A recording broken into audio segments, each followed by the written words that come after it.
Hello, I'm Maria Ressa. Welcome to Talk Thursday. With us today is Romeo Montenegro of the Mindanao Development Authority. That's the government body that wants to boost socioeconomic development in the South, in Mindanao. Montenegro will talk about power, peace, and development in Mindanao. In March, the Energy Secretary announced that Mindanao will have additional power by 2015, several years from now. Blackouts and dipping energy resources plague that area right now. On Tuesday, announced that the Mindanao power grid is on red alert status. It's not such a good starting point, but please tell us, what is the situation in Mindanao? It's been like that since January of last year. We've been on red alert status, meaning to say we're above 200 megawatts deficiency. That 200 megawatts has never changed. We've been hovering around that figure since last year and up to this day. There were times we're down to around 300 megawatts, especially when we experience shutdowns of some of the power plants. Yes. 2 Decembers ago, though, the government said that it was going to have enough power to come in. I mean, what's happened and why is this keep sliding back? There was a bit of underinvestment actually in the power sector. When EPIRA was passed in 2001, it demonopolized from government the power sector, and it was left to the private sector to do everything. Well, the thing is, many in the private sector would have opted to take the wait and see attitude up until because they were uncertain about government policies. Yeah, right. And the thing is, Mindanao is very much different to Luzon and Visayas in terms of the power structure. A large part of our distribution utilities are electric cooperatives. The only ones that are privately owned are Davao Light, Cagayan de Oro, Desipalco, and Cotabato City. Right. The areas that are not having any brownouts at all. And investors have to have that bilateral contracts with electric cooperatives. And then at that time, they weren't sure yet whether the co-ops would get into bilateral contracts with them. And that's a basic requirement for financial closing by the banks. Correct. So that had been put on hold. Many of those investments were put on hold. Up until recently when they found out that there really is that surging demand, and therefore they're starting to come in droves right now. Part of the perception also seems to be a kind of cozy arrangement between local officials and the power. Could you explain a little bit of that and what is being done about it? That's one issue also that we're dealing with in Mindanao, particularly in terms of breezing through local government approvals, especially when you have political dynamics at certain locality that really affects the timeline for the approval process. Right. What we're doing now is, aside from the local governments, also we're looking at streamlining the all other processes for investments in power. Interestingly, power investment would require about 159 signatures and requiring 3 to 5 years of regulatory approval. And then you need to take about 3 years to build the plant itself. So that's entire 7-8 years of entire timeline. So that's a setback. That's a drawback for many of the investors. Is this changing? We're working towards that. We're working with DOE and several other agencies of the government that have something to do with the approval process, particularly on renewable energy projects, just to streamline and to shorten the process. Right now, I mean, in the last few months, we've seen a lot of big families that, aside from the Aboitiz, Ayalas come in. I mean, there are investments going in. Have things changed? What's bringing them in now? Well, they've seen the demand.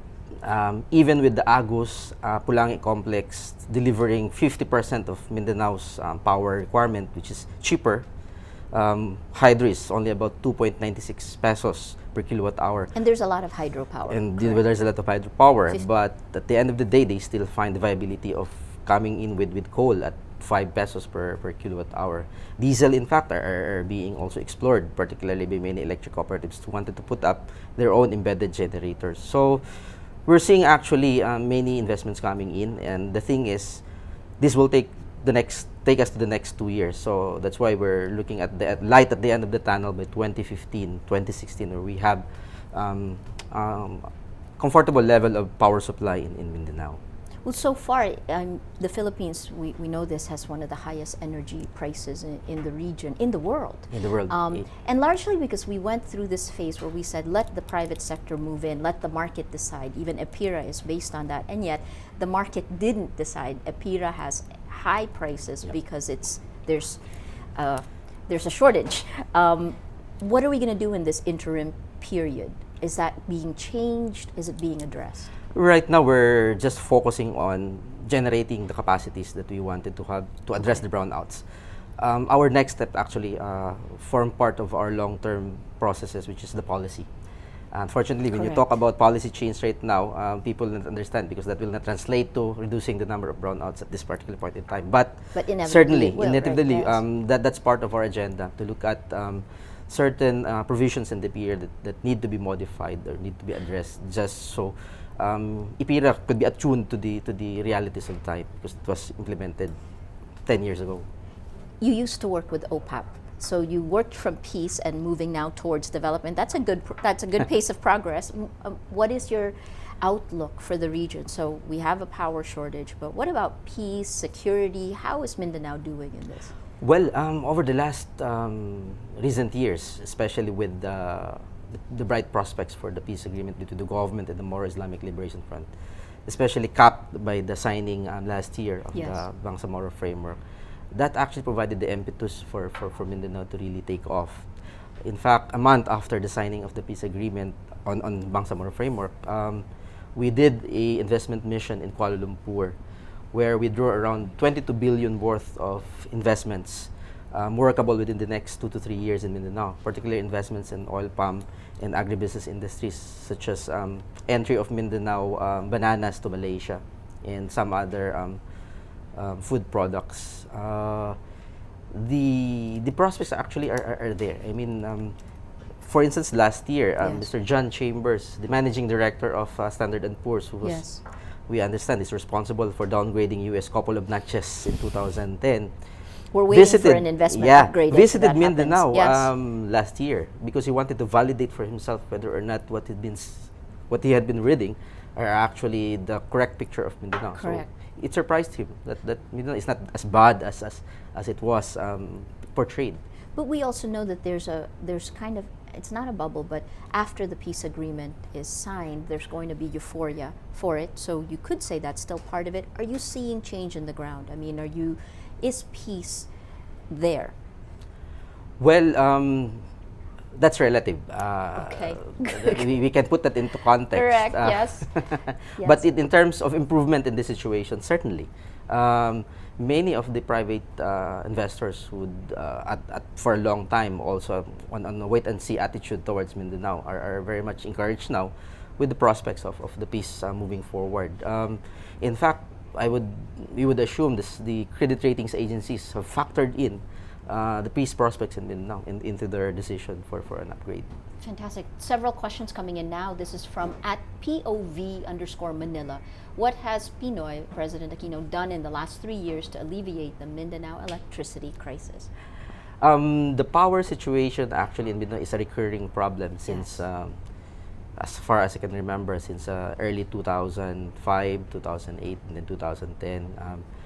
As I pointed out earlier, when PIRA was passed, government's hands was curtailed. Correct. It was left to the private sector to do the investments.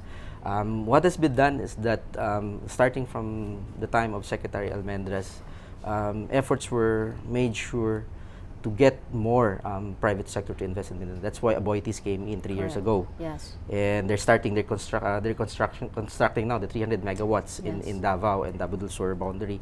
And that's expected to deliver 150 by 2015, another 150 by 2016. So that's 300 megawatts. Alcantara and Sons, Alsons have also start to build 200 megawatts capacity in Sarangani. So we've been seeing this influx actually of it power really takes a long time from yes, the time unfortunately investment you need 2 to 3 years for regulatory approvals and then another 3 years for the construction of the plant itself before it can actually create electricity. This again, lots of questions from Crispin S. Villafuerte. What solution can you propose? You call it this during this tunnel period. And he actually says, will it be acceptable if Meralco and Davao Light are invited to invest in brownout zones? And then throws another one. If Bataan Nuclear Power Plant was opened and operated, will its current reach the far-flung barrio of Mindanao? Well, the thing is, Mindanao is currently isolated from Luzon and the Visayas grid. We're not yet connected, although plans to interconnect Mindanao through Leyte. That's why even if there's excess capacity here, there's 1,000 megawatts average daily excess from Luzon, which we cannot use. because we're not connected to the national grid. We're isolated. So part of the measure, actually long term, is to get Mindanao connected to the national grid. Another is we're working now, looking at, actually, first is what we can tap within the system. Yes. Apart from looking at what we can tap from outside. What's within the system? We have several industries in Mindanao, actually, malls, for instance, that have standby generator sets. An SM mall, for instance, has a 5 megawatts standby generator set that is available. 5 megawatts that can lighten up a couple of barangays that are experiencing brownout. So we're doing it under the program called Interruptible Load Program, or ILP, where we have sought ERC's approval for a new rate to make it more attractive for malls, hotels, factories to run their generator sets, and then they will disconnect from the grid, and then the easing up of demand in the grid will be distributed to all other areas that are in need of It's power. like rationing. Yeah, like right now we're looking at General Santos, Sarangani area, and Zamboanga area, really experiencing the worst of the power situation. There's several in Mindanao tuned in because, again, another question from at CHAMAEZING. Kamazing. Until when are we, the people in Mindanao, going to suffer this unpredictable, no-notice daily power interruption? I sense frustration. Yes, we too are. Everybody else in Mindanao is just frustrated with the situation. I mean, what is the situation right now? I mean, how many hours? In the 90s, we could tell there would be 10-hour rotating blackouts. I mean, that was one of the worst scenarios. What is it like in Mindanao right now? Right now, it varies in different areas. The only ones that are hard-hit areas are General Santos and nearby provinces. Those that are being served by Socoteco to Electric Cooperative, that's 7 hours. In Zamboanga City area and nearby provinces, that's about 8 hours. Some other areas in Mindanao, like Surigao and parts of Caraga, probably 4 hours. Some in North Cotabato, 4 hours. So on that range. Then some 2 hours. If the profile of an electric cooperative could be mostly residential, I think people could take it. But the thing is, Gensan and Zamboanga area are industries. Correct. Therefore, and small businesses that are really affected by the 4 hours to 8 hours. They drive development, yeah. The SMEs then, SMEs. there, right? But again, how long until it'll stabilize? Well, some of the measures that we have started are we expecting developments now. Like the Iligan Diesel Power Plant, which is to deliver 100 megawatts capacity, is starting to kick in power to the grid end of this week.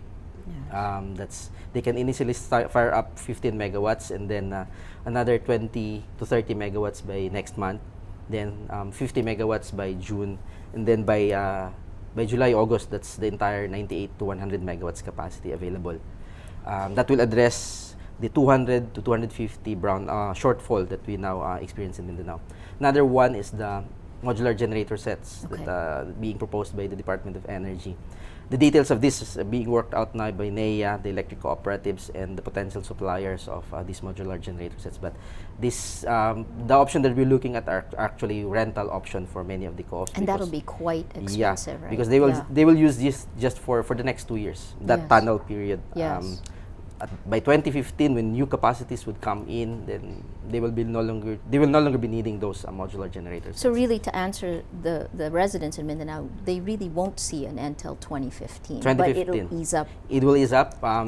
We are pushing also for what we call demand side management. Half of the problem can be addressed by conservation of the people, especially in areas that are really not affected much. By just unplugging appliances that are not in use, changing incandescent bulbs to CFLs, rationalizing the use of devices. We have lots and lots of devices now in every household. Yes. Unplugging refrigerator for 3 to 4 hours will reduce your monthly consumption by 10 to 20%. So some of these measures would also do a lot of miracle for many areas.